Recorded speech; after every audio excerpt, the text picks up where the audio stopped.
Hello and welcome to my YouTube channel. In this video, we shall discuss about what are the basically challenges of microgrids. I have already made videos on microgrid, what are its needs and application. You can go to my YouTube channel and you will find out in my playlist. तो हम लोग देखते हैं कि microgrid के क्या challenges हैं। सबसे पहले जो माइक्रोग्रिड का चैलेंजेस है, पहले नंबर पे microgrid face several challenges in wide spread implementation का सबसे बड़ा एक चैलेंज है कि हम उसको इम्प्लीमेंट कैसे कर पाते हैं माइक्रोग्रिड को।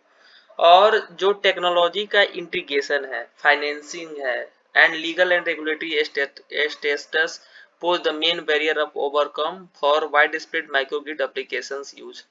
देखिए क्या होता है कि हमको पता है कि अगर आप एक माइक्रोग्रिड लगाना चाहते हो तो उसमें क्या चैलेंजेस आएंगे। तो पहला चैलेंज ये है कि उसका इम्प्लीमेंटेशन करना काफी टफ टास्क होता है, उसमें बहुत सारे हमको चैलेंजेस फेस करने होते हैं।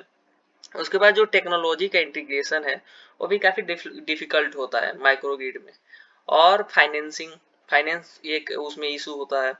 उसके बाद लीगल में क्या होता है, जैसे कि अगर आप कहीं पे भी एक माइक्रोग्रिड लगाना होता है तो आपको गवर्नमेंट से अथॉरिटी लेनी होती है, जो भी रेगुलेटरी बॉडी होती है तो आपको अथॉरिटी देगी तभी आप लगा सकते हो। ऐसा नहीं कि आपका जो मन करे वो कर सकते हो।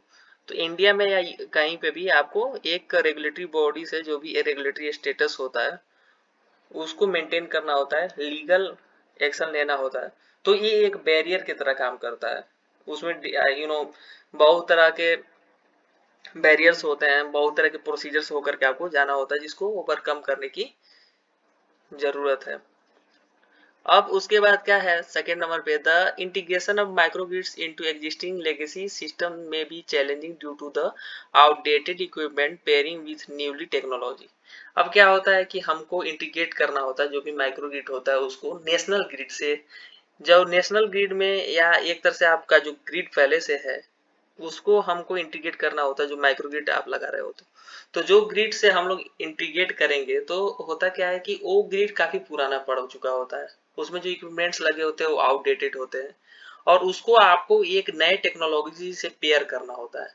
तो जैसे कि आप अपने इंडिया में देख लो, जो एक सिस्टम पहले से चला आ रहा है, इलेक्ट्रिसिटी का पूरा एक ग्रिड है और उसके बाद आप एक माइक्रो ग्रिड लगा रहे हो, तो उन दोनों में जो इक्विपमेंट्स लगे हुए हैं नए टेक्नोलॉजी में और एक आउटडेटेड इक्विपमेंट है, उनको पेयर करने में काफी चैलेंज आता है।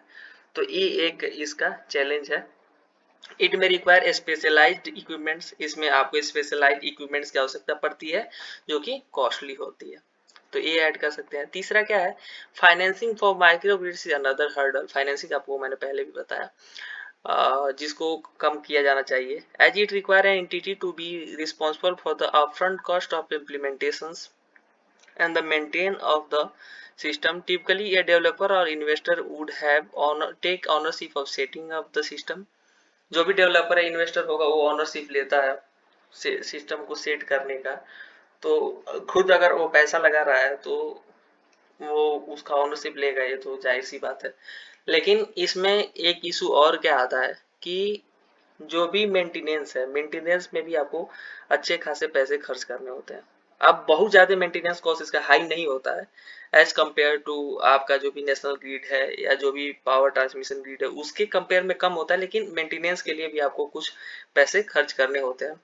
और अप फ्रंट कॉस्ट भी ऑफ इम्प्लीमेंटेशन ये जरूरत पड़ती है। तो ये था बेसिकली क्या चैलेंज माइक्रोग्रिड को इंस्टॉल करने में। थैंक यू इस वीडियो को देखने के लिए। और भी ज़्यादा अपडेटेड वीडियोस को देखने के लिए मेरे चैनल को जरूर सब्सक्राइब कर दें। आपसे हाथ जोड़ के रिक्वेस्ट है। बहुत बहुत धन्यवाद।